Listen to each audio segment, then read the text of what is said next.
जाता हूं तो राम जी मार देंगे, क्योंकि एक बार पहले भी तो गया, कहा विश्वामित्र की यज्ञ रक्षा में विघ्न डालने के लिए बिना पर का बाण दिया, 100 योजन की दूरी पर फेंक दिया, और नहीं जाऊंगा तो दुष्ट रावण मार देगा। कौन से मरने में फायदा है?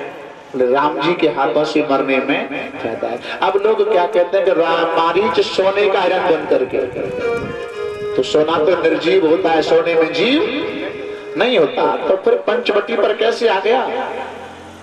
अमरकोश में बताते हैं सुनहरा माने अच्छा। किसी मौसम में ठंडी ठंडी हवा चले और धीमे धीमे बारिश हो तो कहते हैं मौसम बड़ा सुनहरा है। सुनहरा माने अच्छा। और अध्यात्म रामायण मना करती है कि मारीच सोने का हिरण था ही नहीं। असंभव महेम मृगस्य जन्मे तथा रामो लुलभे मृगाय प्राय समापन विपत्ति काले मलनी भवंती।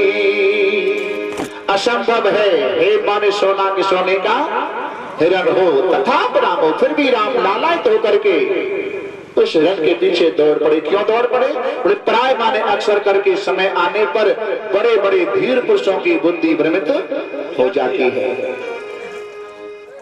सोने का हिरण नहीं। इसलिए आज सीता के कहने से राम जी मारीच का पीछा करते करते सुदूर जंगल में पहुंचे। मायावी मारीच ने राम की आवाज में लक्ष्मण का नाम ले लेकर के पुकारा। सीता जी कहते लक्ष्मण तुम्हारे भाई राम संकट में, उनकी रक्षा करने के लिए जाओ। संकट का नाम लिया तो लक्ष्मण जी कह रहे हैं सपने संकट पर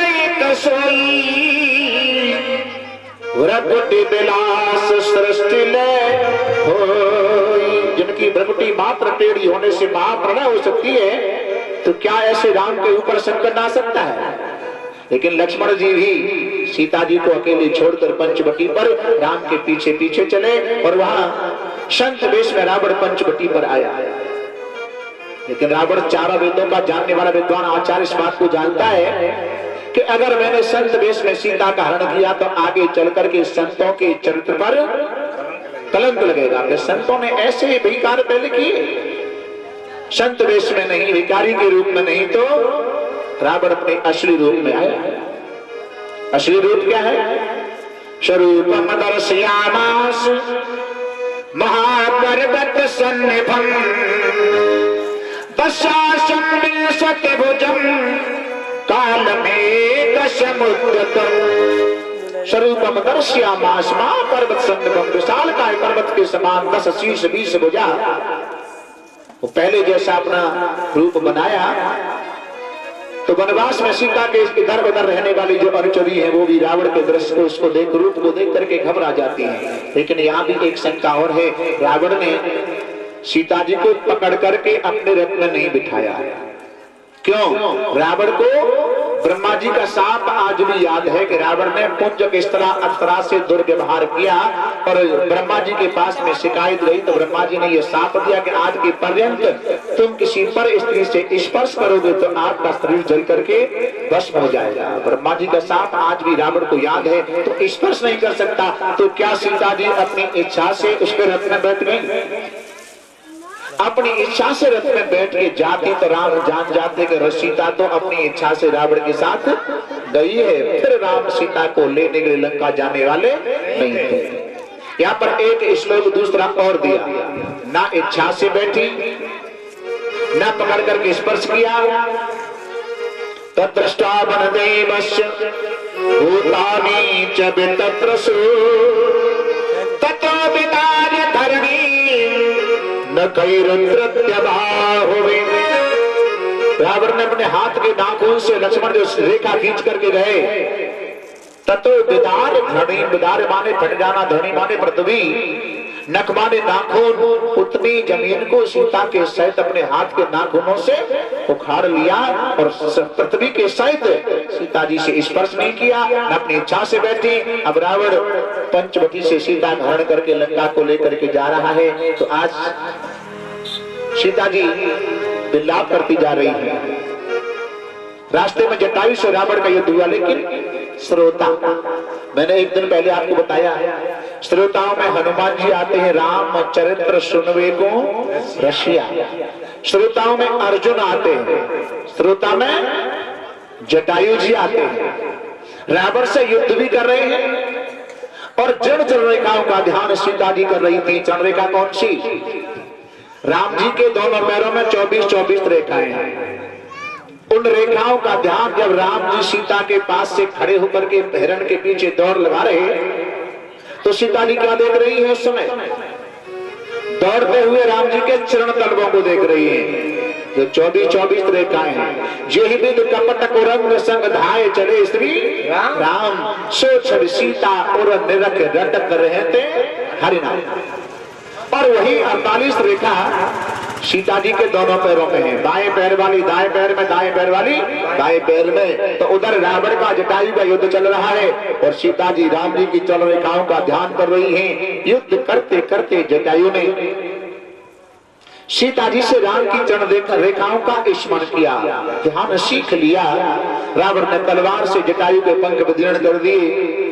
युद्ध क्षेत्र में छोड़कर सीता जी को लेकर अशोक वाटिका में अशोक वृक्ष के नीचे सीता को रावण ने पधराया।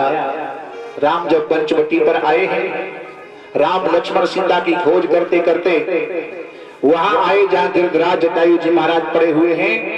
जटायु को गोद में लिया। ये तो हो गया सादा अर्थ। जटायु को राम ने उठा करके गोद लिया। लेकिन प्रतिवादी लोग ये कहते हैं कि जटायु ने सीता के पीछे अपने प्राण त्याग दिए, लेकिन राम ने जटायु के लिए क्या किया? तो एक संत कहते हैं कि राम ने जटायु को गोद ले लिया।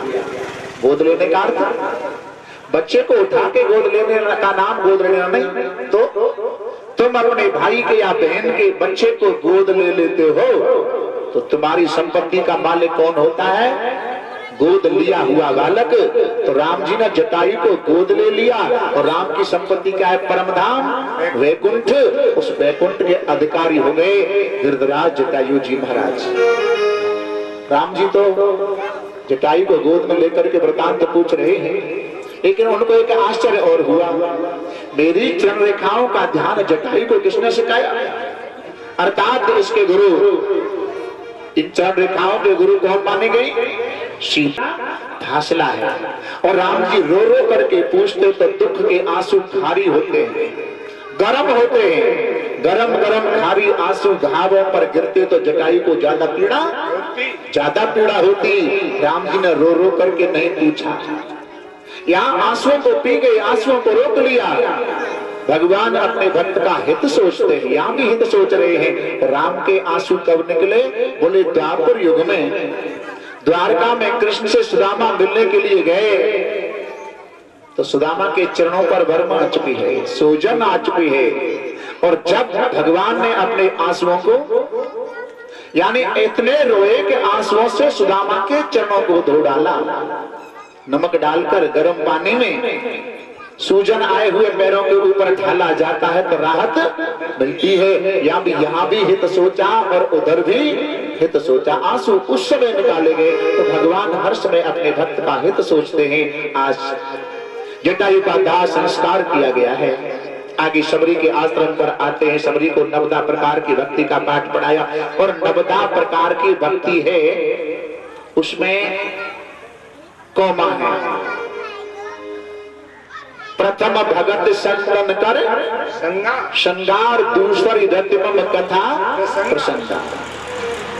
गुरुपद पंकज सेवा, यहाँ कौमा। गुरुपद पंकज सेवा, तीसरी भगत अमान।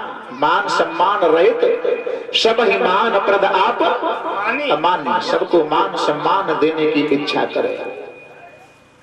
गुरुपद पंकज सेवा, तीसरी भगत अमान, चौथी भगत मम गुण गण कौमा करहि कपट तज। इसके पीछे कौमा जरूर लगा हुआ है। 9 प्रकार की भक्ति का पाठ पढ़ाया और आगे जब राम चल रहे हैं तो किष्किंधा कांड की कथा है। आगे चले बहुरे रघुराया, ऋष्यमोग पर्वत नियरा। आगे चले कौन? राम।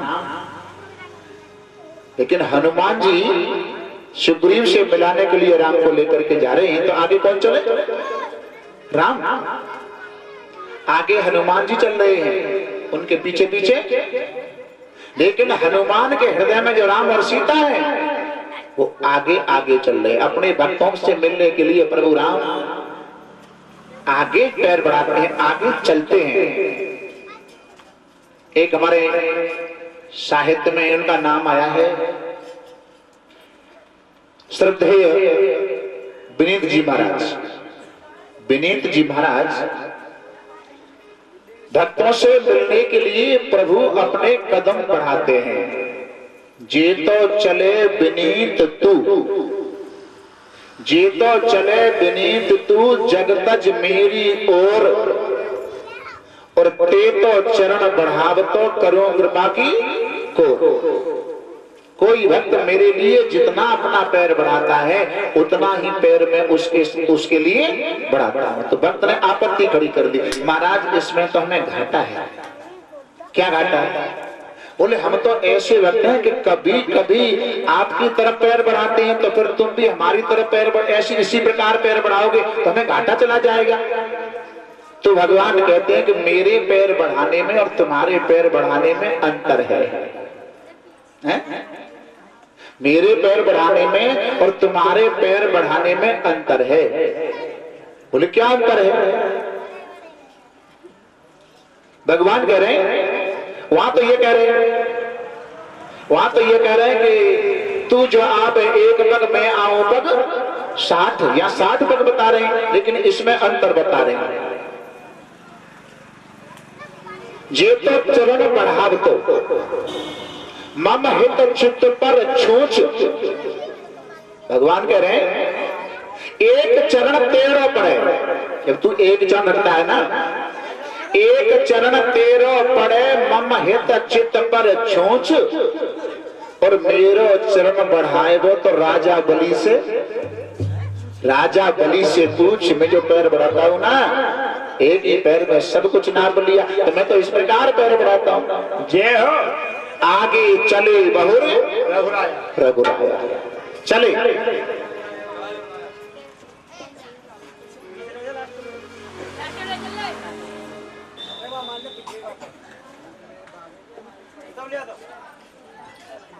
कुछ चीज ऐसी होती है कि बिना पांव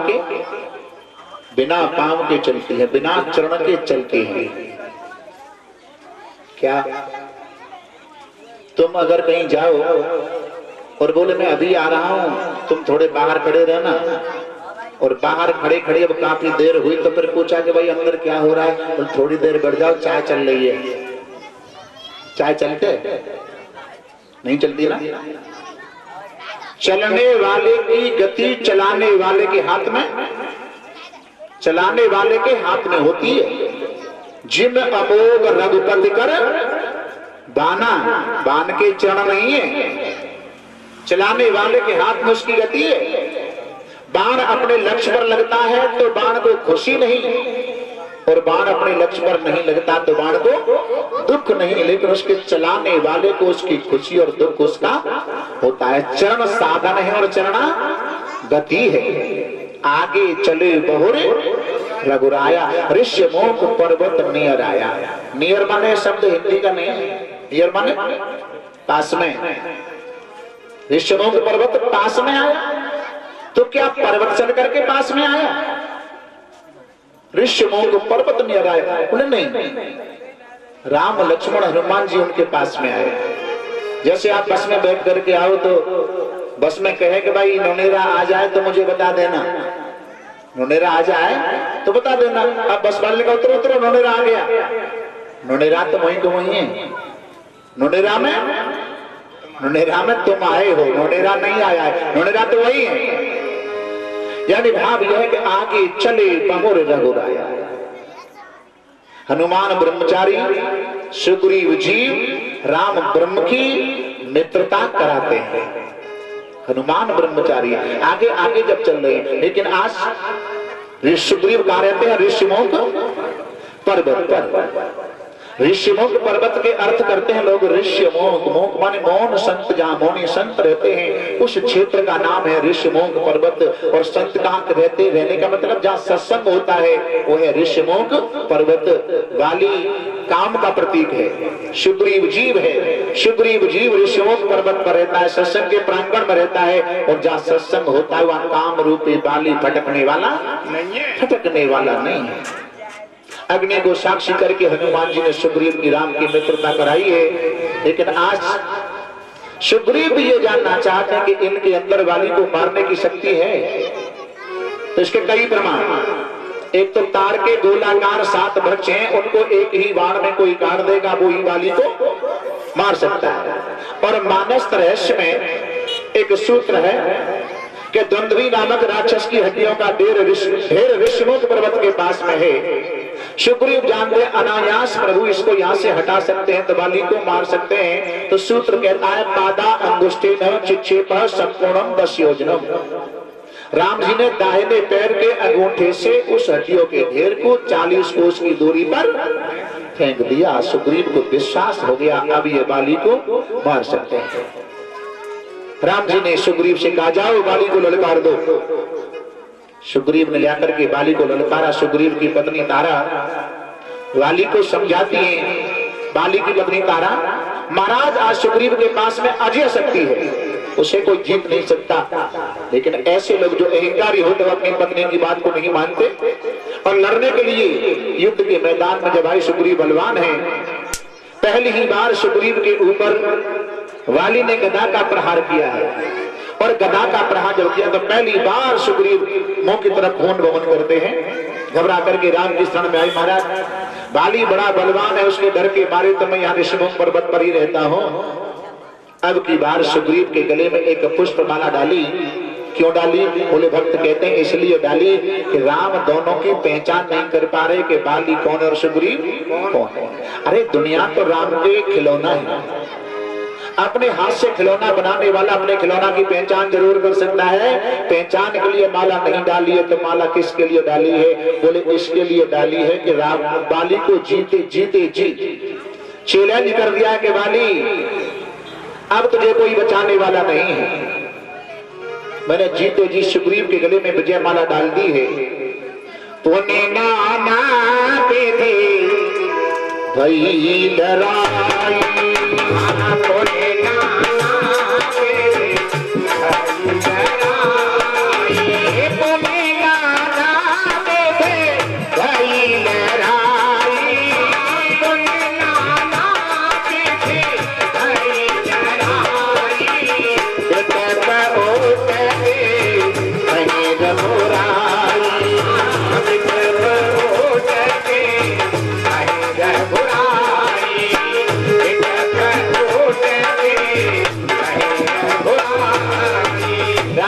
की आड़ में बैठ करके युद्ध करा रहे हैं। और जैसे दोबारा युद्ध होने लगा वृक्ष की आड़ में से प्रभु राम ने बाली के वक्ष स्थल में बाण मारा। और बाण के लगते ही राम जी बाली के सामने आए। चारों तरफ को देखकर बाली ने जब राम को देखा बोले महाराज मैंने ये सुना है कि आपका अवतार धर्म की रक्षा करने के लिए हुआ है, लेकिन ये आपका कहाँ का धर्म कि हम दोनों भाइयों में युद्ध चल रहा और मुझे छुप करके मारा। राम जी कहते हैं बाली तू पापी है। बाली ने कहा आपका व्याकरण ठीक नहीं है, शब्दकोश ठीक नहीं है। अगर मैं पापी हूं तो तुमने मुझ पापी को अंत समय में दर्शन क्यों दिया? दर्शन नहीं होना चाहिए। लेकिन बाली चितय राम की ओरा, हृदय प्रीति मुख बचने कठोरा। मुख से कठोर वचन राम के प्रति हृदय में प्रेम। प्रेम 3 प्रकार का होता है। एक प्रेम होता है राल जैसा, एक प्रेम होता है घी जैसा, और एक प्रेम होता है शहद जैसा। राल जानते हो? राल पहले बुढ़िया माता चरखा चलाती तो चरखा के ऊपर होती थी माल, और माल के ऊपर गरम करके लगाते थे राल। बहुत ही राल। तो राल को गरम करके चिपकाया जाता है। तो जब तक संसार से तपर नहीं होगी राल की तरह तब तक परमात्मा से हम जुड़ने वाले नहीं है। ये तो है राल जैसा प्रेम। किसका? बोले रावण का। और बाली का प्रेम है घी जैसा, तो घी में अपना कोई आनंद खुद का नहीं होता, खुद का आनंद नहीं होता। मिष्ठान बना दे तो मीठा है, सब्जी मिलाए तो खुद का आनंद नहीं। इस प्रकार बाली का प्रेम घी जैसा है और भरत और हनुमान का प्रेम शहद जैसा है। शहद का अर्थ दूध में पानी में अगर मक्खी गिर गई तो जीवित निकल सकती है, और शहद में अगर मक्खी गिर गई तो उसमें अपने प्राण त्याग देती है। तो भक्तों का प्रेम ऐसा होता है कि शहद जैसा हनुमान का और भरत भैया का प्रेम शहद जैसा है। आज राम जी ने बाली के प्रेम को जब देखा तो कहे बाली कहो तो मैं अचल कर दूं। बोले अचल होने की आवश्यकता नहीं। क्यों? जन्म जन्म मुनिय कहने कराई, जन्म जन्म मुनिय कहने कराई, करम सैया बतनाई, करम सैया बतनाई, अंतराम सैया बतनाई, करम सैया बतनाई। जन्म जन्म मुनियतन, अंत राम का अर्थ ही नहीं कि अंत में राम जी धनुष्वाण लेकर के हमारे सामने आए। जन्म जन्म मुनियतन का अर्थ है कि अगर अभ्यास नहीं किया तो अंत में भगवान का नाम वाणी पर आने वाला नहीं है, वाणी पर आने वाला नहीं है। लेकिन यहाँ बाली ने वरदान मांगा क्या? अब नाथ कर कर नाम लो कहो, देव जो वर मांगो, जिहि जोन जन्मो कर्म बस, श्री राम पद अनुराग। यह तनय मम सम विनय बल, कल्याण प्रद प्रभु लीजिए, गहि बाह सुर नर नाहयापन, दास अंगद कीजिए। ये वरदान मांगा। बाली का दाह संस्कार, अंगद को युवराज पद, सुग्रीव को राजा, और तारा रोने के लिए आती हैं। राम जी समझाते हैं, मैंने कल आपको बताया इस शरीर के लिए कहते हैं कि पंच रचित या अदम शरीरा, और बड़े भाग्य मानस तन भावा। बड़े भाग्य जब माने जाते हैं कि इस मानव जीवन मिलने का हमने जो फर्ज पूरा किया है तो बड़े भाग्य मानस तन भावा, और उस फर्ज को पूरा नहीं किया तो पंच रचित या अदम शरीरा। और जीव क्या है कि ईश्वर अंश जीव अविनाशी, इसका कभी नाश नहीं होता है। और शरीर के लिए रो रही हो तो शरीर तुम्हारे सामने पड़ा। इस प्रकार से तारा को समझाया। राम जी अपनी गांडीव सेना लेकर समुद्र के तट पर आते हैं। यहां से हनुमान जी को पराभक्ति सीता की खोज करने के लिए लंका को भेजा, और लंका यात्रा का अभिप्राय यह है, यहां पर एक कथा और आती है कि रावण जब गर्जना करता है, चलत दशानन डोलत अवनी, और गरजत गर्भ स्त्रवयसुर रवनी। रावण गर्जना करता है तो देवांगनाओं के गर्भ गिर जाते हैं। और जब हनुमान जी लंका जाने के लिए तैयार हुए तो उन्होंने गर्जना की, सिंहनाद पर वारा लीले नागे जन्म खारा, लीला में ही समुद्र को लांग करके बाहर हो जाऊं और लंका को फाड़ करके यहां ले आऊं। हनुमान जी ने गर्जना की, और गर्जना की तो सुर स्त्रियों के गर्भ गिर जाते हैं। यहाँ पर एक लोग कहते हैं, एक मनुष्य कहते हैं कि हनुमान जी ने ऐसा क्यों किया, उन्हें ऐसा नहीं करने चाहिए था। लेकिन इस कथा को हम स्थूल दृष्टि से नहीं देखेंगे। रावण क्या है? रावण क्या है? निशाचर। हनुमान जी देवताओं में आते हैं। अच्छा इस प्रकार समझें, ये हनुमान जी की गर्जना से असुर स्त्रियों के गर्भ गिर जाते हैं। जैसे आज जो मौसम चल रहा है, बादल तड़के, बिजली तड़के, और बिजली के डर के मारे कोई दौड़ करके अपने घर के अंदर पड़े और पैर फिसल जाए, पैर टूट जाए, तो ये बादल का दोष है। बादल ने तो पैर नहीं तोड़ा ना, इसका कर्म के बादल को इसका फल नहीं मिलेगा, बिजली को नहीं मिलेगा। ऐसे हनुमान जी गर्जना करते हैं और असुर स्त्रियों के गर्भ गिरते हैं तो हनुमान जी का दोष नहीं। तो इसको हम अपनी दूसरी दृष्टि से देखें। हनुमान जी देवता, देवता जैसे पति की सात्विक की वृद्धि वाले, देवता जैसे पति की बुद्धि रूपी पत्नी गर्भवती होती है, तो दोनों के मिलन से कोई पैदा होता है। देवता रूपी पति की बुद्धि रूपी पत्नी गर्भवती हुई तो पुत्र क्या हुआ? बोले पुण्य। और राक्षस रूपी पत्नी की पति की तामसी बुद्धि रूपी पत्नी गर्भवती हुई तो उसके क्या हुआ? पाप। रावण गर्जना करता है तो देवांगनाओं के गर्भ का पुण्य को नष्ट कर देता है। रावण गर्जना करके आगे होने वाले पुण्य को नष्ट कर देता है, और हनुमान जी गर्जना करते हैं तो आगे होने वाले पाप